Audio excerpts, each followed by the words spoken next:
Lorsque nous pensons au stoïcisme, ce sont souvent des images de philosophes austères et de généraux sur le champ de bataille qui nous viennent à l'esprit. Ces figures historiques semblent distantes et inaccessibles.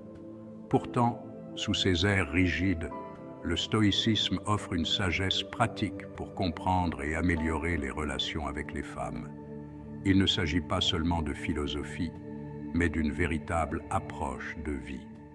En son cœur, le stoïcisme consiste à se concentrer sur ce que nous pouvons contrôler, nos propres pensées, actions et réactions, et à accepter ce que nous ne pouvons pas contrôler.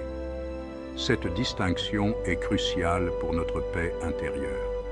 Ce principe peut s'avérer transformateur lorsqu'il est appliqué à l'amour et aux relations.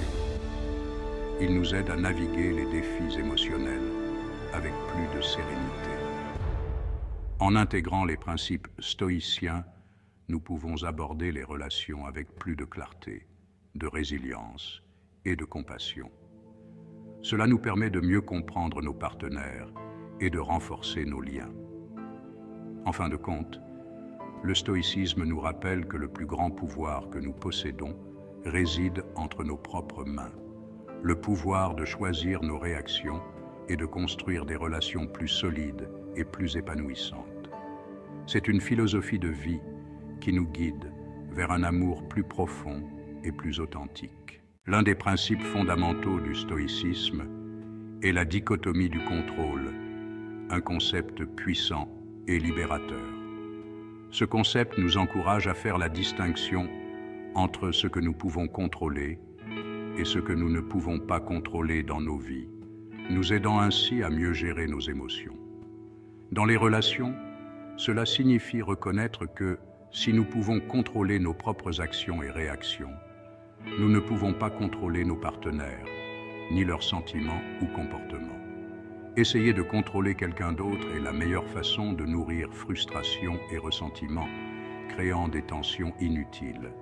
Au lieu de cela, le stoïcisme nous enseigne à concentrer notre énergie sur ce que nous pouvons contrôler, notre propre comportement et notre communication, en cultivant la paix intérieure. En abandonnant le besoin de contrôler nos partenaires, nous créons un espace pour l'acceptation et une connexion authentique, basée sur le respect mutuel. En adoptant ce principe, nous nous donnons les moyens de construire des relations plus saines et plus épanouissantes, pleines de compréhension et de bonheur partagé. Les relations, de par leur nature même, sont imprévisibles. Le stoïcisme nous enseigne à aborder ces inévitables hauts et bas avec acceptation et résilience. Acceptation ne signifie pas tolérer l'intolérable. Cela signifie prendre acte de la réalité telle qu'elle est, sans résistance ni déni. La résilience est notre capacité à rebondir après l'adversité et à en sortir plus fort. Face aux difficultés relationnelles, le stoïcisme nous rappelle que nous avons la force intérieure nécessaire pour traverser les tempêtes. En cultivant l'acceptation et la résilience, nous nous donnons les moyens de naviguer avec grâce et sagesse dans les défis inévitables de l'amour. Dans le tourbillon de la vie moderne, il est facile de se laisser happer par le train du quotidien et de perdre de vue ce qui compte vraiment. La méditation et la réflexion offrent un répit indispensable, nous offrant l'espace nécessaire pour nous connecter à nous-mêmes et gagner en clarté. La méditation, au sens stoïcien du terme, consiste à entraîner l'esprit à se concentrer sur le moment présent. La réflexion consiste à contempler nos expériences, à tirer des leçons de nos erreurs et à identifier les points à améliorer. En intégrant la méditation et la réflexion à nos routines quotidiennes, nous cultivons un sentiment de paix intérieure et de conscience de soi.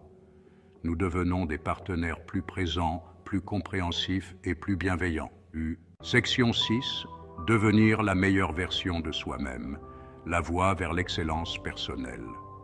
Le stoïcisme met fortement l'accent sur la poursuite de l'excellence personnelle, ou arrêté, comme on l'appelle en grec.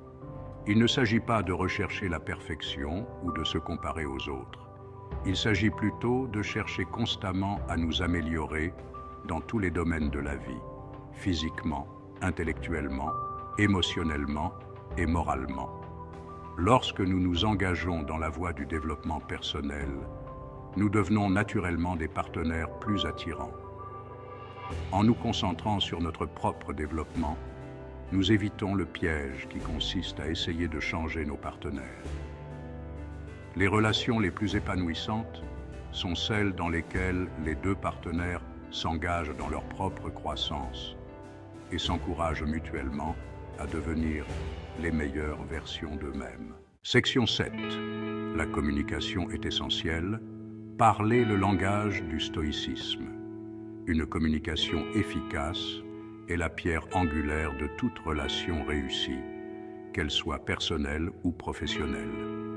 Cependant, même avec les meilleures intentions du monde, des problèmes de communication peuvent survenir, entraînant des malentendus et des conflits qui peuvent être difficiles à résoudre.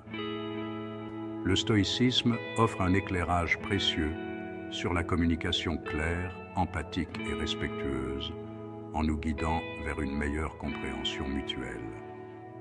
Avant toute chose, le stoïcisme souligne l'importance d'écouter, vraiment écouter, pour comprendre et pas seulement pour répondre, ce qui est souvent négligé. Il s'agit d'être pleinement présent dans la conversation, d'accorder toute notre attention aux paroles et au langage corporel de notre partenaire, sans distraction. Ensuite, le stoïcisme nous encourage à choisir nos mots avec soin, en pesant chaque mot avant de parler. Évitez le langage accusateur ou les attaques personnelles, car ils peuvent nuire à la relation. Concentrez-vous plutôt sur l'expression claire et respectueuse de vos propres sentiments et besoins, en utilisant des « je » plutôt que des « tu ».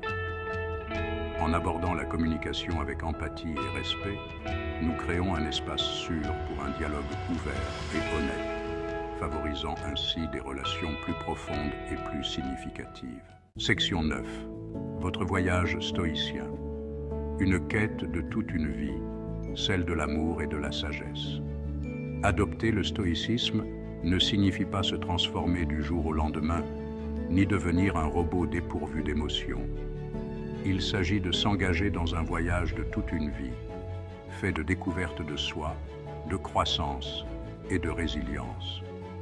Les principes énoncés dans cet essai constituent un point de départ pour aborder les relations avec plus de clarté et d'intention. En vous plongeant plus profondément dans le stoïcisme, vous découvrirez une mine de sagesse et d'outils pratiques qui vous aideront à construire des relations plus épanouissantes.